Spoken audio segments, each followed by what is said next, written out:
Je marche seul à présent. La nuit est tombée depuis quelques heures déjà.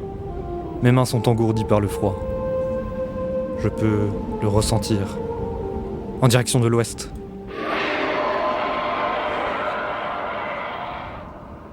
Le cri du holo retentit. Sans délai supplémentaire, je me lance à ses poursuites. Je parcours hâtivement le chemin d'un parc à peine éclairé, voyant le sable et les feuilles mortes dérouler sous mon pas de course frénétique. Derrière les feuillages, la route se dévoile bientôt à mes yeux. Je franchis d'un seul saut le portail pour retrouver le goudron sous mes pieds, puis je pivote à droite pour suivre l'énergie spirituelle que le holo dégage.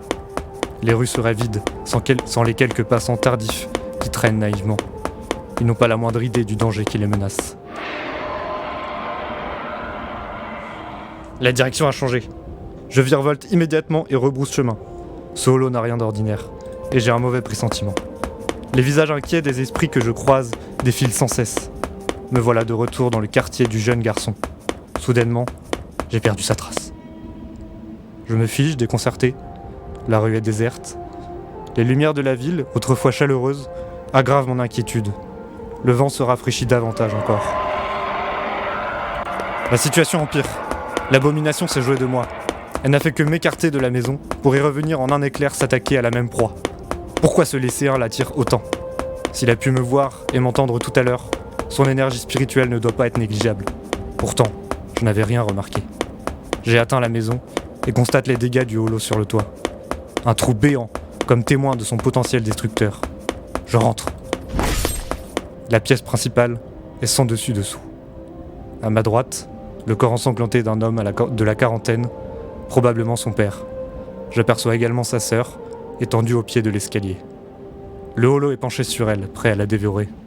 Le jeune garçon surgit alors, depuis l'étage, et se jette sur le monstre. L'imbécile est immédiatement repoussé contre le mur. La mâchoire ouverte, le holo se jette sur lui. Je dois agir vite. Ma main cherche la poignée de mon katana, mais je n'ai plus le temps. Ses crocs se referment violemment. Le sang jaillit de mon torse, afin de m'extirper de son emprise. J'utilise mon kido. J'ai protégé le garçon, mais je ne suis plus en état de lutter. Projeté au sol, je peine à me relever, haletant. Mon esprit abandonne.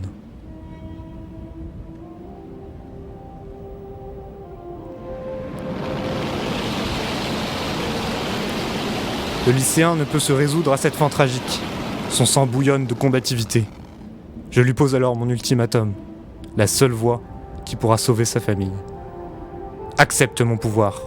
Accueille la lame de mon sabre. Je te transpercerai. Et toi, jeune humain, tu deviendras Shinigami.